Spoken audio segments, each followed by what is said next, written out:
네, 안녕하세요. 구강 이어서 진행해 보도록 하겠습니다. 오늘 다뤄볼 내용은 익스프레스 앱 배포하기예요. 그래서 지금까지 우리 CRUD API 지난 시간까지 만들어 봤었잖아요. 그런데 지금까지는 그냥 내 컴퓨터, 내 로컬 환경에서만 동작시켜서 로컬 환경에서만 테스트를 해봤다면 이제 실제 서버를 만들고 그 서버에다가 우리가 만든 앱을 배포하겠습니다. 그리고 실제 사용자들이 사용할 수 있도록 설정을 좀 해볼 거예요. 그래서 우선 배포란 무엇인지 살펴볼 거고요. 우리가 소스 코드를 옮길 때 git을 사용합니다. 그래서 git의 기본적인 사용 방법은 사실 이 강의에서 다루지 않을 거예요. 그래서 git을 아직 잘 모른다 싶으면 제가 영상 하단에 git의 기초 개념들 배울 수 있는 링크를 남겨놓도록 하겠습니다. 그렇게 해서 git의 기본 개념 익히고 이 강의 다시 돌아오면 될 것 같아요. 그래서 git 사용해서 소스 코드 옮기기 실습해 볼 거고요. 저희 프리메드에서는 AWS 사용합니다. 그래서 배포할 때 진짜 많이 사용하는 AWS EC2 인스턴스 직접 같이 한번 만들어 볼 거예요. 그리고 만들어 보고 얘를 어떻게 하면 접속할 수 있는지, 그리고 접속한 다음엔 API 서버 실행하는 것까지 다뤄보도록 하겠습니다. 배포 관련해서 좀 더 디테일한 내용들이 있어요. 뭐 환경 분리라던가 PM2의 사용 등과 같은 내용들은 다음 강의 10강에서 마저 다뤄보도록 하겠습니다. 자, 우선은 배포에 대해서 알아봐야 돼요. 배포란 항상 켜져 있는 서버 컴퓨터에 우리가 개발한 프로그램을 작동시켜서 실제 사용자들이 사용할 수 있도록 하는 것입니다. 지금까지 우리가 해온 작업은 이런 거였어요. 우린 개발자죠. 개발자의 로컬 환경, 즉 개발자 자신의 컴퓨터에다가 이런 식으로 익스프레스 API를 만들었고요. 그 컴퓨터 안에서 포스트맨이라는 클라이언트 프로그램을 통해서 리퀘스트를 보내고 리스폰스를 받는 이런 방식으로 코딩을 해왔습니다. 근데 이런 거를 이제 분리를 할 거예요. 실제 AWS 클라우드에 클라우드 상에 우리가 만든 익스프레스 API 서버를 띄울 거고요. 뭐 실제 사용자들은 저희는 웹 서비스를 개발하니까 브라우저를 통해서 우리의 웹 프런트에 들어올 거고요. 그 웹 프런트, 웹 페이지에서 우리가 만든 API 서버로 요청을 보내게 될 것입니다. 그래서 이 서버는 사용자가 언제 어떻게 접속할지 모르잖아요. 그렇기 때문에 365일 24시간 동안 동작해야 됩니다. 자, 그렇다면은 어떻게 하면은 우리 이 서버에다가 소스 코드를 옮길 수 있을 것인가? 저희는 가장 기본적인 방식으로 git 사용해서 소스 코드를 옮깁니다. 뭐 도커를 사용할 수도 있고 뭐 CI/CD 툴을 사용할 수도 있고 뭐 다 되게 배포도 엄청 쓸 기술도 많고 공부해야 될 양이 굉장히 많아요. 하지만 저희 프리메드는 뭐 그렇게까지 할 수 있는 뭐 여력이 안 되니까 가장 기본적인 방식으로 저희 개발자의 로컬 작업 환경에서 GitLab이라는 소스코드 저장소로 푸시를 합니다. 일종의 밀고 당기기라고 생각하면 돼요. 내가 개발한 소스코드를 원격에 저 GitLab이라는 곳으로 푸시를 하고요. 그 다음으로 우리가 만든 EC2 인스턴스에 접속해서 요 GitLab 저장소에 있는 코드를 당겨옵니다. 이거를 pull이라고 해요. 그래서 내 거를 밀어낸다, push. 그리고 원격 저장소에서 당겨온다, pull. 이런 방식을 이렇게 소스 코드를 옮깁니다. 그리고 옮겨진 소스 코드로 이제 해당 서버에 접속해서 그 소스 코드를 실행시키면 되는 거예요. 그러면 앞서 봤듯이 이런 식의 우리 API 서버를 만들 수 있겠죠. 자, 곧바로 실습 들어가도록 하겠습니다. 지금까지 진행했었던 Node.js 튜토리얼 프로젝트를 열어보도록 할게요. 자, 지난 시간에 여기까지 했을 거예요. 저희 컨트롤러 만들어줬고요. 컨트롤러에서 모델 붙였고 모델 통해서 CRUD API까지 만들었습니다. 그리고 run start 해주면 네, 잘 작동하는 걸 볼 수 있죠. 이제 오늘 할 일은 이 소스 코드를 AWS EC2 상에 배포하여서 누구든지 사용할 수 있도록 서버를 구축하는 것입니다. 자, 그러면 그 전에 먼저 우리 GitLab 한번 들어가 볼까요? GitLab이 있죠? 가장 대표적으로 GitHub도 있고 GitLab도 있는데 둘의 뭐 차이는 거의 유사한 서비스라고 보시면 됩니다. 차이점이라면은 뭐 UI, 뭐 다른 기능적으로 세부적인 차별점이 있지만 궁금하신 분들은 여쭤보시면 제가 알려드릴게요. GitLab을 쓰는 이유는 GitLab에서 무료로 이 프라이빗 레포지토리를 제공해 줍니다. 그래서 저희 프리메드에서 쓸 때 좀 더 편리한 측면이 있어서 GitLab을 사용해요. 자, 여기서 이제 우리는 우리 소스 코드를 이 GitLab에 저장을 할 거예요. 그러기 위해서 뉴 프로젝트를 하나 만들어 보겠습니다. GitLab 아이디 없으신 분들은 만들어 주셔야 돼요. 그래서 새로운 프로젝트를 하나 만들고요. 여기에 우리 Node.js 튜토리얼이라고 프로젝트명을 짓고 이제 프라이빗을 만들고 create 프로젝트라고 해보겠습니다. 만들어졌죠? 그리고 여기에 요거를 복사를 할 거예요. 요걸 복사.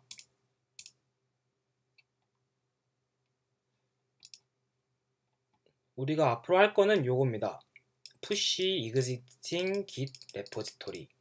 이미 존재하는 소스 코드를 요 저장소에다가 푸시할 거예요.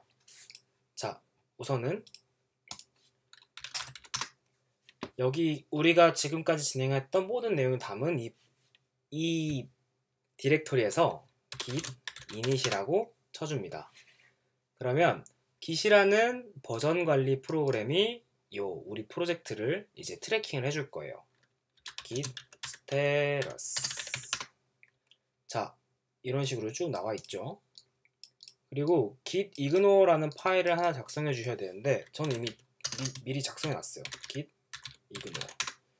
git ignore에는 node modules라고 내용을 좀 적어 줍니다. 자, 이게 무슨 내용이냐? git ignore, 저희 프로젝트 잠시 열어보면 노드 모듈스를 가보면 이렇게 라이브러리들이 엄청 많이 깔리게 되죠. 근데 사실 이런 라이브러리들은 저희가 처음 이 package.json을 받고 나서 npm install이라는 명령어를 쳐주게 되면 자동으로 다 깔리게 됩니다. 그렇기 때문에 이 모든 코드들은 git 자체가 계속 트래킹을 할 필요가 없어요.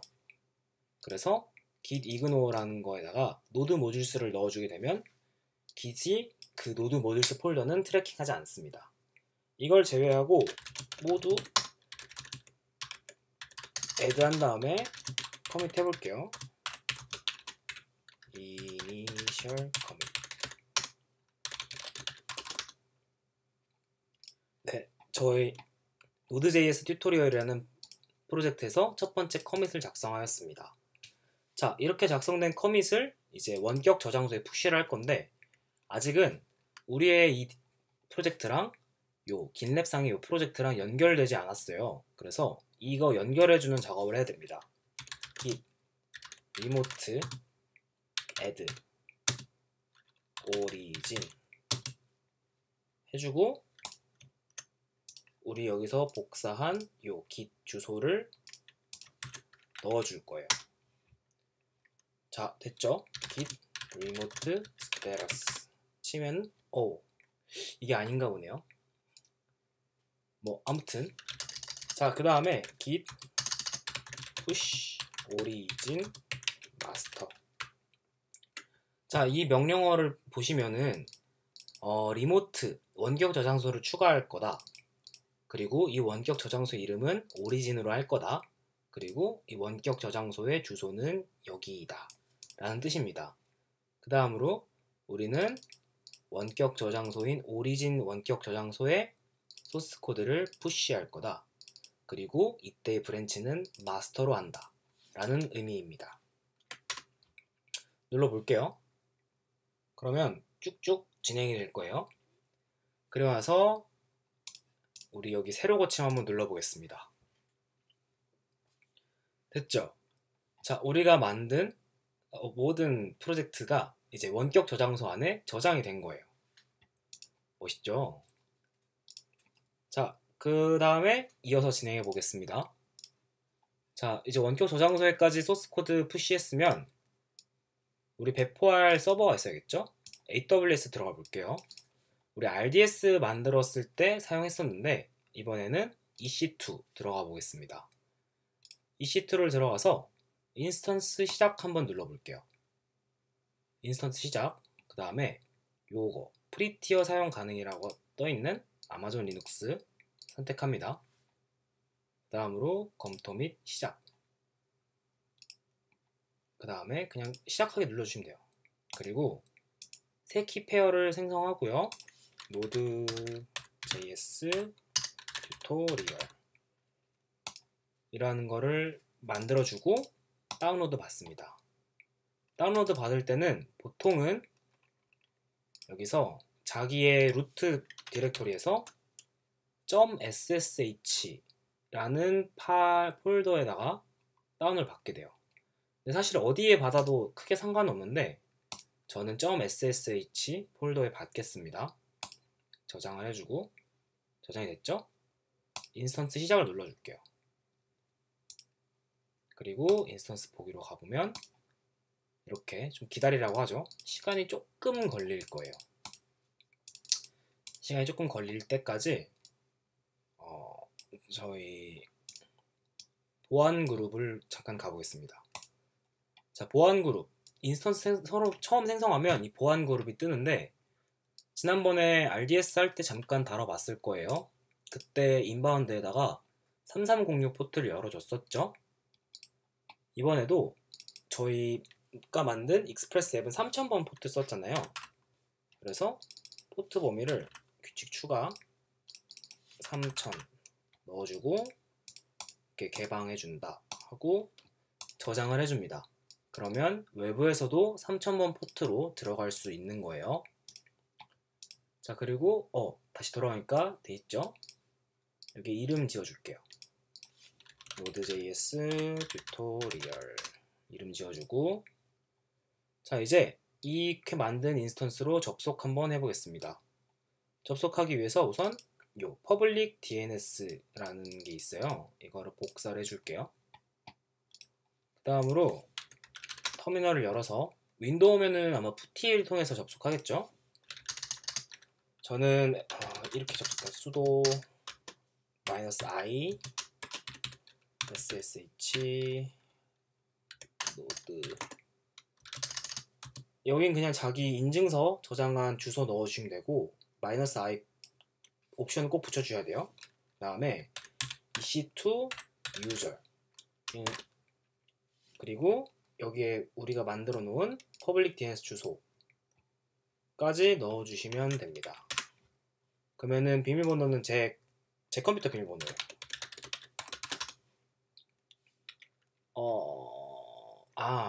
명령어가 잘못됐구나.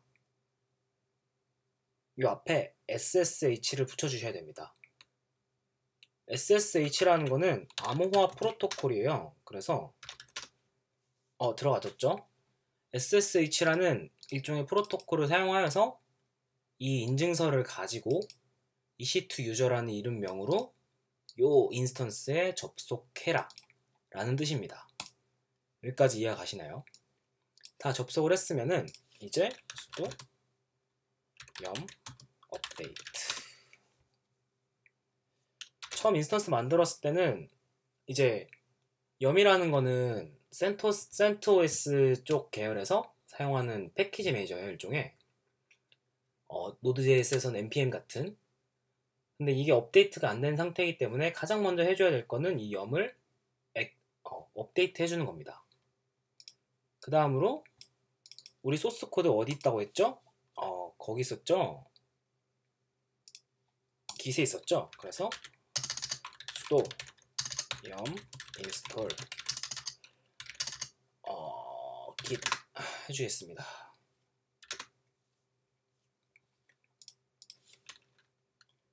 됐죠? 그러면은 git version 하면은 git 버전이 나오게 돼요. 다음으로 우리가 만들어 놓은 소스 코드 다운 받겠습니다.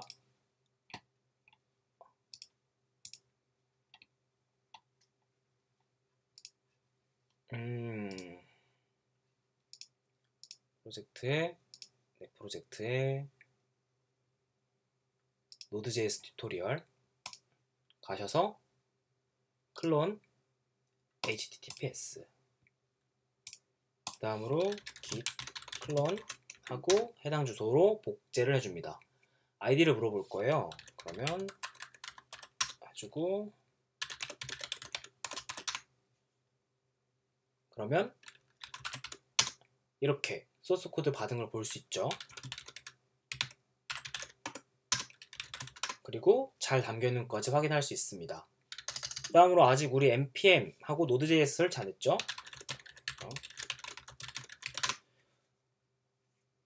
잠시만요.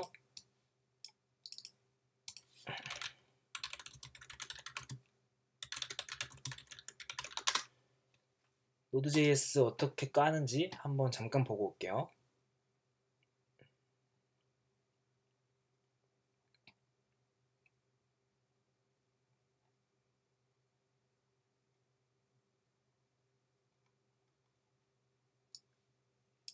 이렇게 가이드가 나와 있네요. 이거대로 한번 따라서 진행해 보도록 할게요. 이거를 설치하라고 하고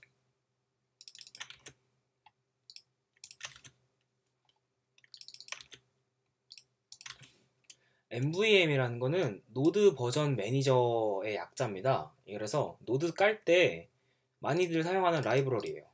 그렇고 이렇게 해주면 Node.js 12 버전이 깔린 거를 확인할 수가 있네요. 그러면 노드 버전 노드 npm 버전 네, 잘 깔린 거 확인할 수 있습니다. 그 다음으로 해야 될 일은 우리 프로젝트에서 사용했던 패키지들 깔아야겠죠?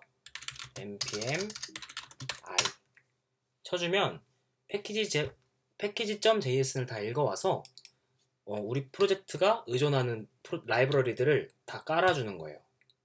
다 깔렸죠? 그 다음으로 npm install start 해주게 되면은 우리 서버가 동작하는 거를 확인할 수 있습니다. 여기까지 조금 오래 걸렸죠? 그 다음으로는 이게 잘 동작하는지를 확인해 봐야 되잖아요. 우리 포스트맨 다시 열어볼게요. 자, 지금까지 우리 로컬호스트에다가 이걸 때렸었는데 어딨냐? 여기 Node.js 튜토리얼 새롭게 한번 요청 만들어 보겠습니다. 자, http 주소는 요 AWS 아이고야 콘솔로 가야 되는구나. 요 퍼블릭 IP 요거 쓰시면 돼요. 요거를 복사해주고 IP 넣어주고 우리 포트 3000번 쓰죠. 3000번 그 다음에 API 그 다음에 movies로 get 요청 한번 날려보겠습니다. 그러면 네, 잘 온 걸 확인할 수 있어요. 그 다음으로 post 한 다음에 body raw json 해주고 우리 뭐 넣었었죠? 여기에 타이틀 신세계